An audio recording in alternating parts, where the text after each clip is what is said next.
42 accusés ont été jugés lors du premier procès de l'Angola Gate, chargé de faire la lumière sur cette affaire de trafic d'armes illégales vers l'Angola dans les années 90.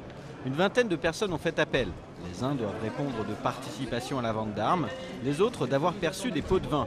Mais le vrai accusé vedette du procès, c'est Charles Pasqua, condamné à 3 ans de prison dont 1 ferme pour avoir perçu des fonds en échange de son lobbying. Son avocat a déclaré sa ferme intention de démontrer le caractère infondé des accusations contre l'ancien ministre de l'Intérieur. Nous considérons qu'il n'est pas irrecevable de pouvoir soulever la nullité d'une procédure lorsque des documents arrivent d'une façon un peu étrange en cours d'audience. Certains accusés du premier procès, comme Jean-Christophe Mitterrand, fils de l'ancien président, ont renoncé à interjeter appel mais ont quand même été convoqués.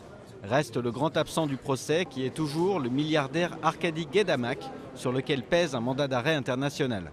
Le businessman franco-israélien plaidera cette fois encore la relaxe. Vous savez très bien que jusqu'à présent, sa confiance envers la justice française a été quelque peu mise à mal par la manière dont l'instruction s'est déroulée, par la manière dont certaines personnes ont été incarcérées, et nous espérons qu'enfin, le droit va triompher dans cette affaire.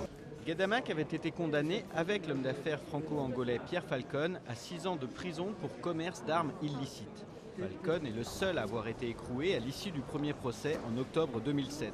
Au total, la défense a cité une vingtaine de témoins, dont Jacques Chirac et Alain Juppé, mais ces derniers ont très peu de chances d'être convoqués par les juges.